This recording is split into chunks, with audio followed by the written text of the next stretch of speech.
Hi again, Gregg, the News Tribune outside the famed Los Angeles Memorial Coliseum. They shut the lights off inside as we were still working. Seahawks almost pulled it off. 36-31, they lose to the 9-1 Rams. It would have been maybe the most improbable victory of the Pete Carroll era because of what the Seahawks were up against. No Chris Carson, lead running back, no best run blocker, DJ Fluker, and they still rushed for 273 astounding yards against the Rams' formidable, maybe best defensive front in the NFL. That was after running for 178 against the Rams last month in Seattle. Why didn't they win?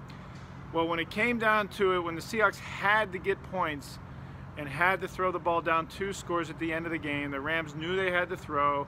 And once again, as we've been discussing here for months, this team, the Seahawks, cannot pass protect effectively when the defense knows they have to throw. 3rd and 3. Seahawks own 32-yard line. Less than 6 minutes to go. Seahawks are down 1 score. I don't know why the Seahawks went empty backfield. When they went empty, the Rams knew they had to throw. They knew they were going to throw. They weren't going to. There's no one behind Russell Wilson to hand the ball off to.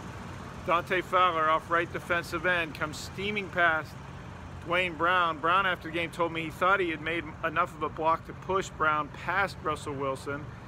Pete Carroll said he thought Wilson needed to step up. He said one little quick step up is all we needed. Wilson didn't step up. He stayed back in the pocket. Fowler, while still being engaged by Brown, karate chops the ball out of Russell Wilson's hand for a sack fumble. Ball gets kicked around. Fowler recovers it at the 10-yard line. Next play, Rams scoring a fly sweep. Game over, 36-24 with 5:55 left. That play happens. That pressure happens because the Rams know the Seahawks have to throw in that situation with no backs in the backfield on 3rd and 3. Why on 3rd and 3, no backs in the backfield when you've run for 273 yards on the day? I asked Pete Carroll that question, and he said, no, he doesn't regret that. He said it showed us the protection we needed, the calls we needed. It showed the pass rush's front. Not much of an answer there. You put it back in the backfield, then Fowler has to look and see, is this going to be run, this is going to be passed? That gives him Dwayne Brown the extra second or so to get out on the edge and perhaps push Fowler even further outside for Wilson to step up and make a throw. Even still, to show the grit of Russell Wilson and this team, they almost pulled it off. They scored a touchdown with 1:55 left, had all 3 of their timeouts left, kick it deep, get a stop on 3 plays, including a loss and a Rams penalty. Russell Wilson had the ball at his own 25 with a 1:24 left and no timeouts. A couple scrambles, couple passes. They got down to about the 37-yard line, and then on 4th and 10, Wilson overthrew Tyler Lockett. A pass that really had no chance, and Wilson was under pressure yet again. Once again, the Rams knowing the Seahawks have to throw. So, Seahawks are 4 and 5, 7 games remaining. Got to get the 10 wins for a realistic chance at a wild card playoff berth in the NFC. That means they have 1 left, 1 mulligan left that they can lose and still get to 10 wins. They play again Thursday night against Green Bay. That's a quick turnaround, obviously. Bobby Wagner says he still believes. Russell Wilson says everyone believes. Pete Carroll, after the game, said, I love this team the way they played today. He loves their grit. He loves their determination. Problem is, if you're not getting wins with grit and determination, it's not going to end up in anything, of course, but another trip straight home from the regular season. That's what the Seahawks are up against. No new injuries. KJ Wright did not finish the game because his knee that was repaired in August didn't hold up through the game. He ended up missing most of the game because Barkevious Mingo was the second linebacker starting in the 2nd quarter in nickel defense. Seahawks went nickel for quite a bit of the game, and it didn't help. 468 yards for the Rams on offense after another 450-plus yard day last month against the Seahawks in Seattle. The Rams, the most important play defensively for the Seahawks, 3rd and 15. The Seahawks had the Rams on the edge of perhaps field goal range late in the 3rd quarter.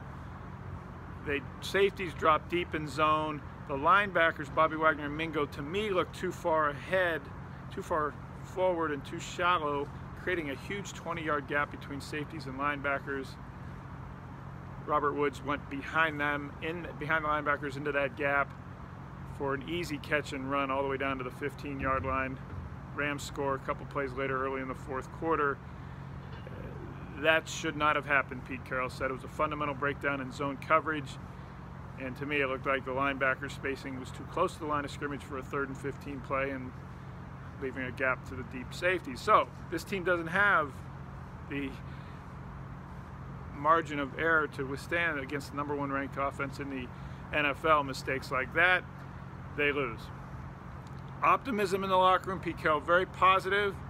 If he was anything but, there's too many games left in the season to be wallowing in negatives. So he said no negatives, and he thinks they still have a chance to pull this off and make the playoffs the way they're playing and the way they're running the ball specifically. He thinks Chris Carson's going to be back to play Thursday night against Green Bay. So too for DJ Fluker, who was out with the calf strain. Jordan Simmons played for him and played pretty well, except giving up a sack late in the game by Ndamukong Suh, which is going to happen against the guy that you just picked up on waivers in September, making his first career start.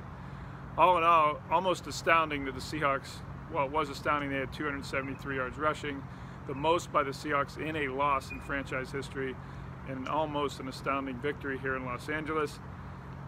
I will see you on Thursday night at CenturyLink Field. My coverage between now and then, of course, still at thenewstribune.com and on Twitter at GBellSeattle. Thanks for watching.